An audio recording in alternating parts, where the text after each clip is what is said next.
Okay.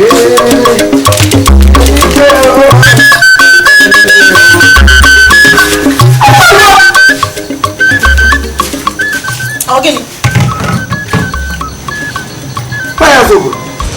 Ele que bakoro ka agwo siko ote gba gburu keke ndo aso buru n'ime moto m igole chika mi to so Chief Ogini. Isum chief Ogini. Ezi gezi Ogini. Give me ka to for na ka mure bibi gburu igole Ola mu na di eje birthday prince eri ba agwo one anu mbi na me phone call ma gba do kwado sika nda mara ni chide ke yes na mburu oge maka na tata bụ ụbọchị prince tata bụ ụbọchị ya nakọta dị kwado cha cha cha dey itu wo mama ti isi ọma mbuta akpa sika idiwe tata eriwe ga agwo prog na phone eriwe ga agwo prog na phone onye prog na phone ọkpọm na phone prog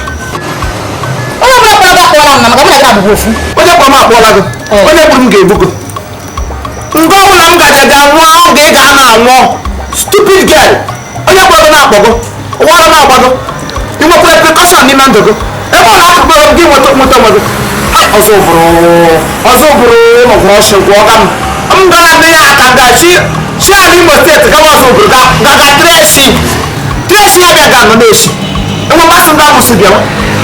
mgbe akpọrọ m otu birthday Don Prince Eriwe Agwagwu 1 the Cambodian first son Prince of Kama ọkpọrọ na phone zam nwa ya nwaanyị wọ mụ na Chimso Divine Favor Eriwe Agwagwu the aka Canadian baby mgbe amụ nwa n'ime oke siri nwe ọnwa ya nwa ndị prince ndị esiri esisi ndị Igbo gbakọrọ agbakọ ma bụrụ chief otu ebu ahịa n'isi ọnwa ya nwa ndị ebe oke siri mụọ nwa mpaghasi n'ebe o si gara Cambodia ya bụrụ prince ya wee si uhie wepụta ndị nne oke gbatuo ya ozugbo ọ na-atụla n'ime piam ya nwere visa Canada ga-ebe ha ga-anọ ọ na-ebu na-akọntrol ihe na Nigeria amụọ nwatakịrị na wee gụọ ya Princess of Canadian onye gara na ọga ndị Cambodia esi ya esisi the Prince of Ojidisemọgọ na Ojimoto Emọgọ 1 na Yangon Yamana onye na ndọcha na-akpọ Yangon Yamana onye akpọrọ ya Yangon Yamama nwa obodo ebe obi na Cambodia Yangon Yamama gị demanụ votorichi dere eme Yamama gị ma na ọwa aha ndị obodo wee Yangon Yamama the Prince of Apiti ịgara na Apiti ndị Apiti gbakọrọ agbakọte mabụrụ chief bụ oke esi mabụrụ esi na Legbe ka esi mabụrụkwa n'oke esi ya ha na Apiti akpọ ya the Prince of Orili Kingdom one of ha ji egwe ma Apiti worldwide ọdịda aha na ihe na-esecha na-esifọbede so nga na-esebede esichi na ala mmụọ mana ebe ọbụla ụwa gbọtara na-esi esichi princes esi enye ya uwelu okwu nwoke nwụkọtara prince oke ka ọ na-akpara ị ga-etinye prince ịga anya Prince of Nyangani Prince of Kama Prince of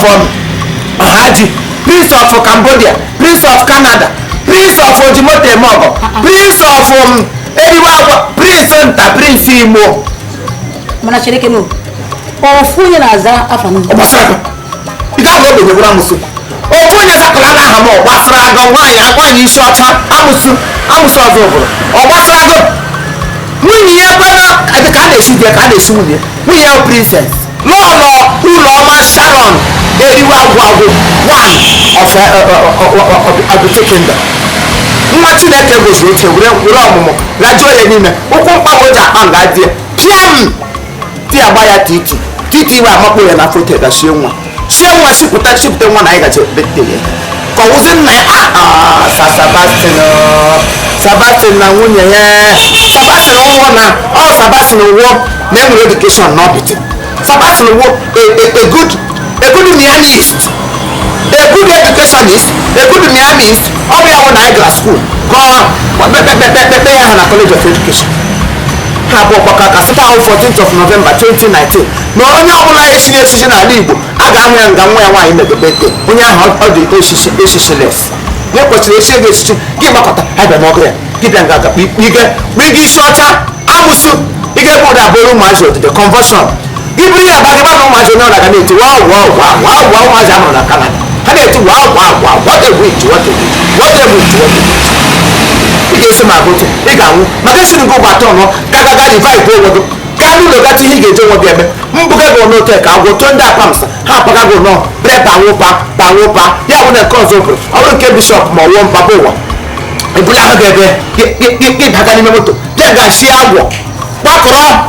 udu nyọnyọ ị ga ngwa wuru udu ana pịaba ụmụazị ogbede ga-abịa bede wee nwanyị nọ rụzọmọgụrụ maka ndị bụrọta nwoke ebe nna eje mụ na gị na-apụsị eje ebe nwoke ebe nna eje nwa ya ọzọ bụrụ baga n'ime ụlọ na ọ gịnị gị 1 plus 1 ala ofu mụ na gị na-abụgo ofu onye mere 1 plus 1 ama na ọsọla nwa anyị kego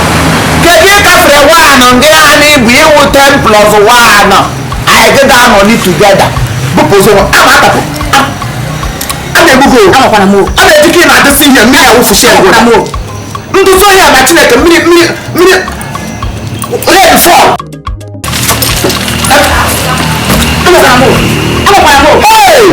ịkpọtere ọfụ bụrụ na nwa na-asị ụlọ akwụkwọ gawa m si n'akọta si lekpọtere na isi ọcha from ke ọcha to ke gold